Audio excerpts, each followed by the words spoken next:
बिस्मिल्लाहिर्रहमानिर्रहीम। मेरा नाम डॉक्टर आसिफ इस्लाम है। I am consultant physical therapist in Al Haram medical complex. आज हम नी पेन के बारे में थोड़ी सी बात करेंगे। नी पेन दो तरह से हो सकता है, यंग लोगों में भी हो सकता है और कुछ ओल्ड एज में होता है, जिसे ऑस्टियोआर्थराइटिस कहते हैं, जो कि हड्डियों की तोड़ फोड़ की वजह से एज के साथ साथ कार्टिलेज ख़त्म होना शुरू होती है, उनमें बोन्स और जॉइंट्स वीक होते हैं, तो जिसकी वजह से जॉइंट में स्पेस कम हो जाती है, तो हड्डियाँ आपस में रगड़ खाती हैं, जिसकी वजह से ओल्ड एज में स्पेशली 50+ जो हैं वो लोग नी पेन की कंप्लेन करते हैं, जो कि उम्र के साथ साथ हड्डियों और जोड़ में तोड़ फोड़ की वजह से होती है। इसके अलावा नी पेन जो है वो यंग लोगों में भी हो सकती है, उसकी भी बहुत सी वजूहात हो सकती हैं। उसमें अगर हम देखें स्पेशली सबसे पहले अगर आपका वेट ज़्यादा है, तो ये सारा वेट चूँकि आपके नी पे आता है, तो एक्सेसिव वेट नी पेन की एक बहुत बड़ी रीज़न है। इसके अलावा कुछ प्रोफेशंस हैं, जैसे जिसमें आपको बहुत ज़्यादा देर खड़ा होना पड़ता है, जैसे ट्रैफिक वार्डन्स हैं, कांस्टेबल्स हैं और गार्ड्स हैं, गेट कीपर्स हैं और टीचर्स इवन जो कि सारा दिन खड़े होकर पढ़ाते हैं। उन लोगों में वो लोग अक्सर कंप्लेन करते हैं नी पेन की।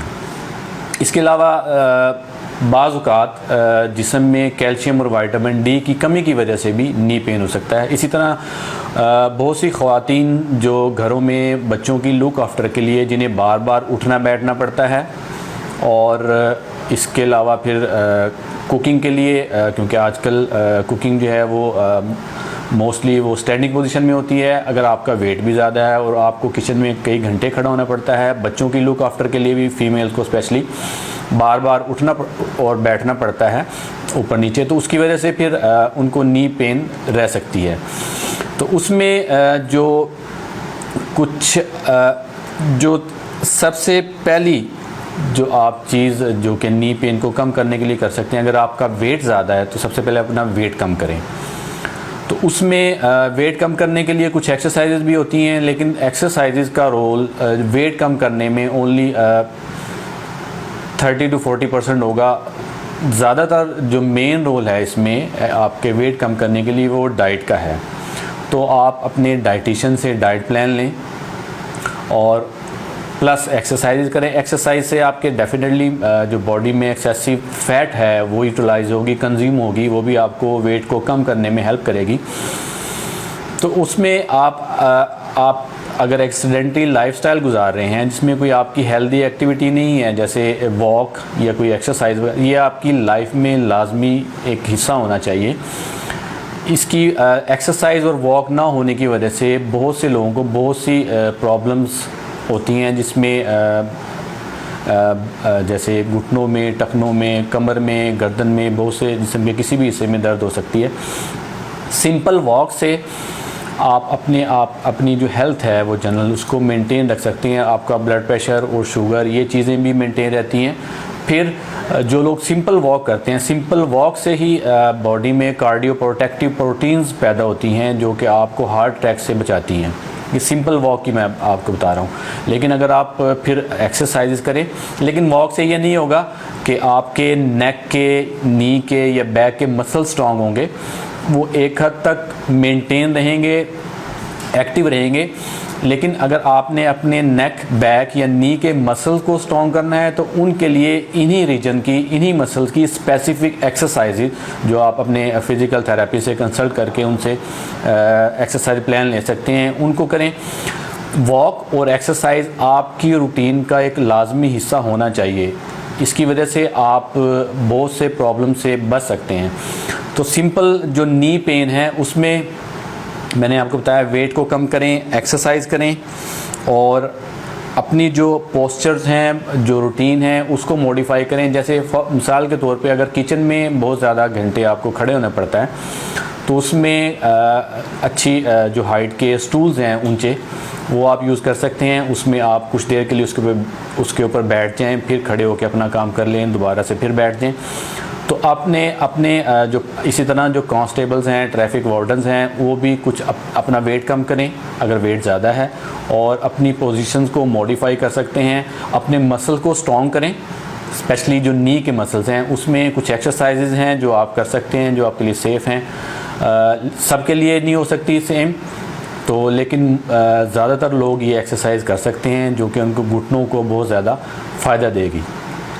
आइए मैं आपको वो कुछ एक्सरसाइजेज एडवाइस गाइड करता हूँ। नी पेन जो यंग लोगों में उसकी एक रीज़न इंजरीज ट्रॉमा भी हो सकती है, जैसे डिफरेंट स्पोर्ट्स हैं, जैसे मेरे पास बहुत से हॉकी या फुटबॉल प्लेयर्स आते हैं जिनको घुटनों के मसाइल होते हैं, उसमें क्योंकि घुटने में बहुत से लिगामेंट्स हैं, मेनिस्कस हैं, कार्टिलेज हैं, इसके अराउंड मसल्स हैं, बर्साज हैं, उनमें से बहुत सी चीज़ें ऐसी हैं जो कि इन प्रोफेशन में जैसे हॉकी फुटबॉल में जिनके इंजर्ड होने के चांसेस होते हैं, उसमें नी के अराउंड जो लिगामेंट्स हैं, medial and lateral collateral ligaments, anterior cruciate and posterior cruciate ligament, meniscus हैं, और इसके सराउंडिंग मसल्स हैं, क्वाड्रिसेप्स हैं, हैमस्ट्रिंग्स हैं।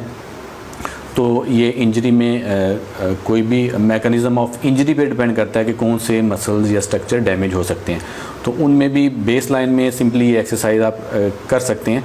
तो जो स्पोर्ट्स में इंजरीज़ की प्रिवेंशन के लिए ज़रूरी है कि आप स्पोर्ट्स में पार्टिसिपेट करने से पहले प्रॉपर वार्म अप करें। वार्म अप नहीं करेंगे तो आपको इंजरी के चांसेस ज़्यादा होंगे। इसी तरह अगर आपके मसल्स में फ्लेक्सिबिलिटी और स्ट्रेंथ ये कम है तो अगेन आपको इंजरी के चांसेस ज़्यादा हैं। तो कुछ सिंपल सी एक्सरसाइजेज नी के लिए जो कि 80-90% लोग घर पे कर सकते हैं, जिसमें किसी की हेल्प की ज़रूरत नहीं है, वो आप करें, वो इंशाल्लाह आपको आपके घुटनों को बहुत फ़ायदा देंगी। जिसमें पहली एक्सरसाइज है उसमें आप कोई भी कॉटन रोल, कोई कुशन छोटा, वो आपने प्लेस करना है घुटने के नीचे, ठीक है। इसके बाद आपने 1 बाय 1 करना है, अपने नी को प्रेस करना है, घुटने को नीचे की तरफ दबाएं, इसको नीचे प्रेस करके रखें। कोई 60-70% आपने अपनी टोटल एफर्ट का लगाना है। इसको आपने 7 से 8 सेकंड होल्ड रखना है और इसको फिर ढीला छोड़ देना है। दूसरी टांग का करें, इसको नी को प्रेस करें नीचे की तरफ, इसको होल्ड रखें 7-8 सेकंड के लिए और छोड़ दें। ये आप दोनों घुटनों की 1 बाय 1 10 टाइम्स ईच आप कर सकते हैं। इसके अलावा जो दूसरी एक्सरसाइज है उसमें आप दोनों टखनों को ऊपर की तरफ खींचना है, मैक्सिमम नहीं खींचे ऊपर। अगेन इसको आपने होल्ड रखना है 7 से 8 सेकंड के लिए और फिर ढीला छोड़ देना है। दोबारा से करें, ऊपर की तरफ खींचें 7-8 सेकंड के लिए, इसको होल्ड रखें और छोड़ दें।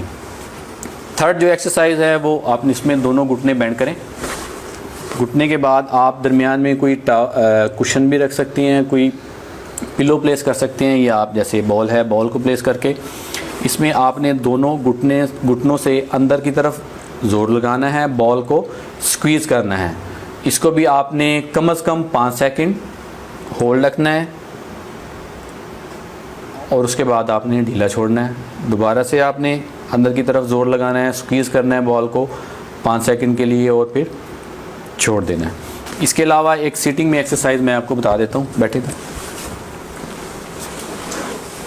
इसमें आपने सिंपल स्ट्रेट होके बैठना है और घुटने को अपने सीधा करना है, टांग को सीधा करें यहाँ पे, इसको सीधा यहाँ पे आपने कम से कम 10 सेकंड के लिए इसको रोकना है। 10 सेकंड के लिए इसको यहाँ पे रोक के रखें और उसके बाद इसे वापस ले जाएं। उसके बाद दूसरी टांग से आपने करना है, इसको भी आपने 10 सेकंड के लिए होल्ड रखना है और छोड़ देना है। ये 3-4 सिंपल सी एक्सरसाइजेज हैं जो कि आपके नी में आपको काफ़ी हेल्प करेंगी। लेकिन जो नी में सबसे बेहतर और बेहतरीन एक्सरसाइज वो साइकिलिंग है। इसमें चूँकि ये नॉन वेट बेयरिंग, आप इसमें डायरेक्टली आपके घुटनों पे वेट आपका नहीं आ रहा, वेट आपका सीट पे होता है। साइकिलिंग घुटनों के लिए सबसे अच्छी एक्सरसाइज है, तो कोशिश करें अगर अवेलेबल है साइकिलिंग करें और जो एक्सरसाइज मैंने आपको बताई हैं वो करें, तो इंशाल्लाह आपको नी के जो पेन में ये काफ़ी हेल्प करेगी। बहुत शुक्रिया।